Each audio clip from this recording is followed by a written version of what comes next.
Good morning. Last year on the R72, we fought the air cleaner, always having to clean it every day or two. So let me crawl around the back here. Oops, hope I ain't making you sick.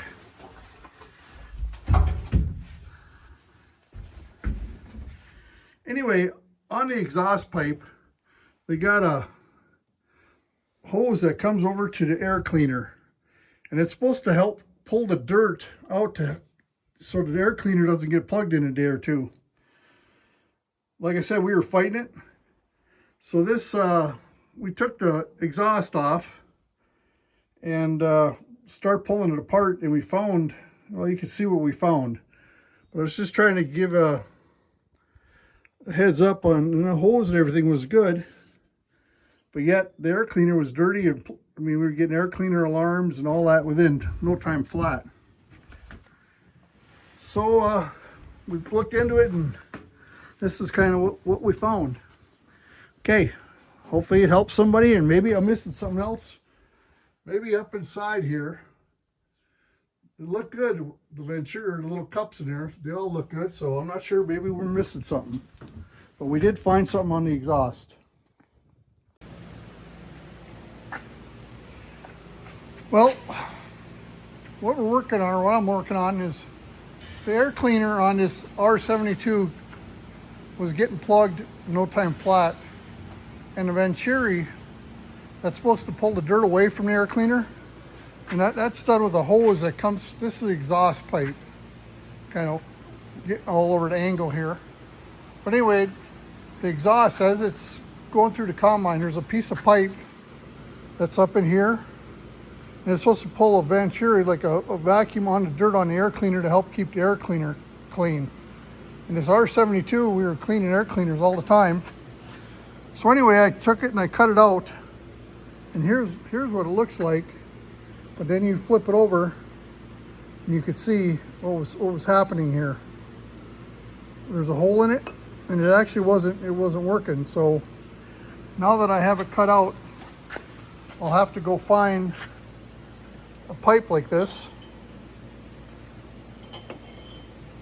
which I suppose over time that's how this stuff all happens. But I'll have to find a pipe, and we'll have to put it in there and then weld it back in. I'll have to clean the wells up here a little bit better. But yeah, these combines, I don't care if it's a John Deere or anything, they're just plain high maintenance. A lot of moving parts on them, and always something going on with them. If you don't stay on top of them, next thing you got a pile there you got to work on. Well, what I did is I got a piece of pipe, 1.5 inch pipe, same as this. And then what I did is I took it in, they bent a 90 on it. And from there, I took it, put it in the exhaust, see if we can see down the hole, and a 90 back out the top. So hopefully this will help keep the air cleaner clean. And well, never said I was the best welder, but this thing should work good. So we got to paint it up. You always got to put paint on them. Whatever you work on, paint her up so it looks good, or try to look good. So anyway, it's painted, ready to go back on. And on the R72, the biggest thing is to get the exhaust bolts that are broke off replaced, and he's just in the middle of putting that all back together. So the turbo's back on, valve cover's back on, so we'll just keep you updated as we keep going. Well, welcome back. Well, we took the belts off this R72 and spun the main clutch. Well, guess what? On the main clutch, well, right here, the bearings sounded rough. They had a pretty good growl to them, but I have to do a little plug for this bearing puller kit I ran across, or I've seen it on another channel or something. But here, this is a bearing that was inside of a housing, and you couldn't get on the other side to knock it out or get a hold of it anyway. Anyway, I came across this kit that I seen, and the way it works, well, let me grab the right one. The way it works is you take this thing and you knock the race down and you stick it in here. It's got a ball on it. Oh, dang fly. You stick it in here, then you turn it. And once you got it turned and you put 3 of them in there, then you can put a brace on and you can actually pull the bearing out of the housing. But yeah, these things work. They were slick. See, I think we had to use a bigger one. Let me see here once. Dang it. And this might have been the one. Well, let's go one. I guess it really don't matter. That guy's too big. Anyway, this is the one we used. I have to give a plug to that. We couldn't get it on the back side of the bearing to knock it loose or grab a hold of it. But that puller, that's slick. I'd get one just to keep it on hand. You kind of bailed us out this time. Okay, keep picking away at this project here.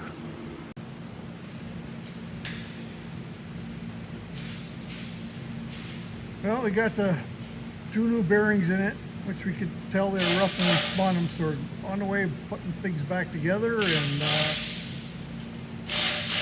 we're gonna test run her. We're missing the first time, we were missing like a thrust washer, and we couldn't find it anyway. So we're putting that all back together according to the book, and away we go.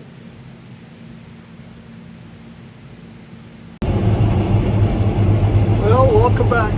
It's August 12th, and we started harvesting some wheat here. This morning it was like a 16.4 moisture. Not even morning, it was about 10, 11, 12 o'clock. It was just wet, all the fog. So we ended up, I started putzing around, and time I got done greasing everything and looking at it, and it was reading about 14 moisture, 14.8. So yeah, these windows, you start at 1, 5, 6 o'clock, you gotta shut down because it gets too humid. But no, the grain looks, it's been running pretty good. The yield is real good, but we'll have to see what the test weight and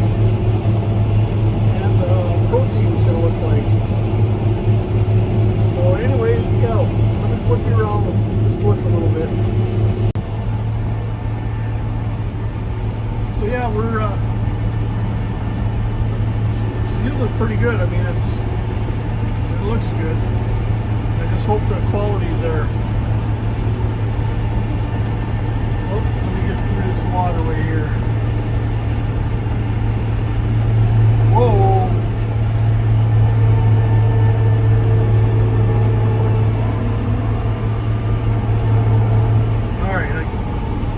Had you all over the map.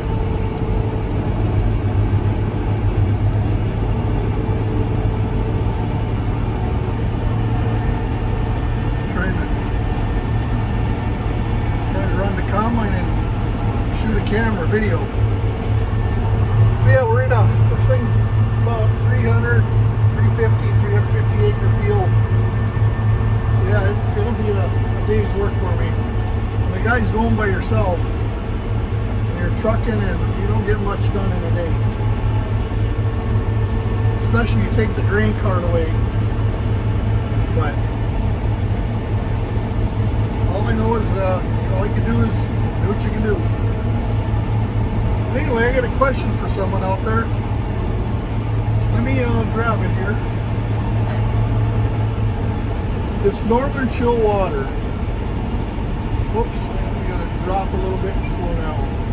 This northern chill water, I've been trying to get some for like a year now. And the thing I like about it, it's got magnesium. What else is in there? Magnesium, potassium, all stuff that's pretty actually good for you. And I've been trying to get it for a year, and all I keep hearing is don't answer any calls, and they're out of stock. They're out of stock till this December.